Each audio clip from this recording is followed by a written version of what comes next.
खुलुमबाय स्टुडिअ दं आङो राकेश रामसियारि। फाफ्रोमबो बिथिङाव बिटिआर सोरखारनि जौगाथायनि आगान।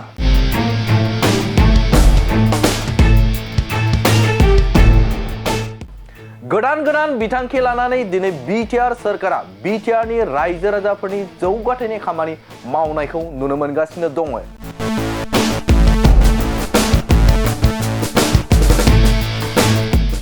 थिग बेबायदिनो अमा फिसिनायखौ बिटिआर हालामाव जौगाखां होनो थाखाय बिटिआर सोरखारा नाजानाया सोलिगासिनो। अमा फिसिनाया लासै बिटिआरआव मोनसे गाहाय जिउ राहा जानो थांगासिनो दं आरो बिटिआरआव थानाय बे दोरोङारि जिउ खुंथायखौ मोनसे सोलायथाय आरो मुलाम्फा गोनां रांखान्थियारि महर खालामनाय थांखिजों बिटिआर सोरखार।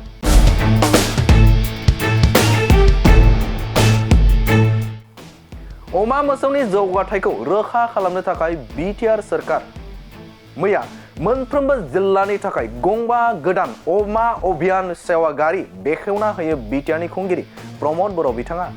बेनि गेजेरजों गोरलै राहाजों जिल्लानि मोनफ्रोमबो खना खनला अमा मोसौनि सिबिथायखौ मोननो हागोन रायजो राजाफ्रा। बे हाबाफारियाव बाहागो लायो बिटिआरनि मावफुं सोद्रोमा उकिल मुसाहारि, मावफुं सोद्रोमा रनजित बसुमतारीजों लोगोसे जुनार फाहामथाय आरो जिब जुनार सिबिनाय बिफाननि मावफुं सोद्रोमा आरो सोरखारि मावख'गिरिफोराबो बे हाबाफारियाव बाहागो लायो।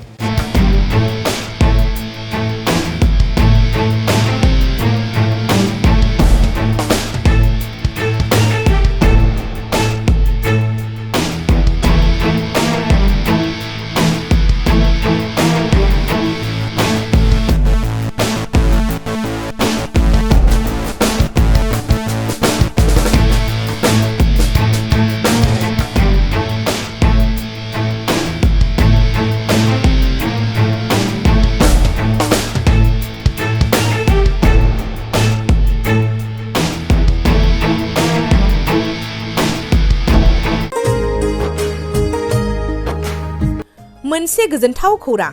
थुनलाइ मोजां मोनग्रा रायजो राजाफोरनि थाखाय मोनसे गोजोनथाव खौरां।